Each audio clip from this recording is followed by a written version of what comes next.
Hello YouTubers, this is Anubifier. Thank you for stopping in.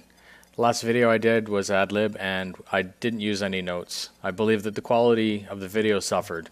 It wasn't very well organized and I'm working today to improve the quality of my future content.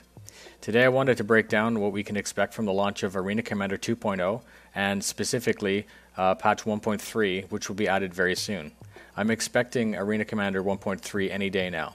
It's been live in the test servers for about 4 days, and normally it migrates within 7 days to the main servers. The tutorial, chapter 3 specifically, was fixed so that missiles would actually hit the targets so you could progress to the next chapter. This should greatly improve the sometimes frustrating first few moments for new citizens trying out the game. The hangar module receives some lighting and asset improvements. The Southland hangar now looks less scuzzy, plus there's more details such as cargo crates and dividers. Definitely should spruce up the Southland hangar compared to the other hangars. The social module has been expanded with new sections which are explorable.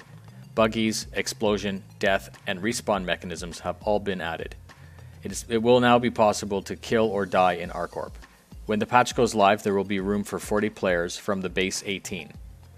Augmented reality for the Mobi-Glass will be moved to F10, and the contact list will be F11.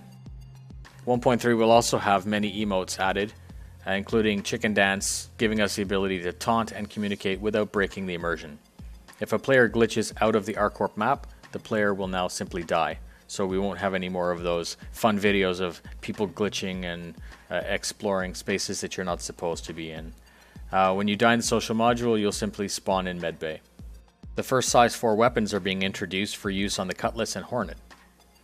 The C788 ballistic cannon and War Series mass drivers are going to be launched, and we'll finally be able to see what this weapon category is capable of. In the past, Arena Commander used to be a 1 or 2 shot simulator, where if you had the right hardware, you could monoload, let's say 5 size 3 onto a Hornet, and you could take out 1 or 2 of the leading enemies even before you had a chance to get beyond the first pass. They've already adjusted this once in the past to increase the durability of the ship and stretch out the time to kill. This needs to be done to reflect what they actually want in the persistent universe. They're once again making shields more durable and weapons a little less strong. This works to your benefit and detriment depending on how you perceive it. There's this permadeath, as it's called, in the final persistent universe. I think developers are worried that if you die too easily or too quickly, you won't have time to escape, reposition, or survive. You'll spend most of your time in the med bay respawning, wasting your credits, or in a character generation page. This would break the game and make it completely not fun to play. After 1.3 goes live, you will need to use Control F to interact with your ship. You can now leave the cockpit of a single-seated ship without it needing to be landed. Control F simply makes it more difficult to accidentally exit your ship. One thing to note, be careful if your ship is at speed.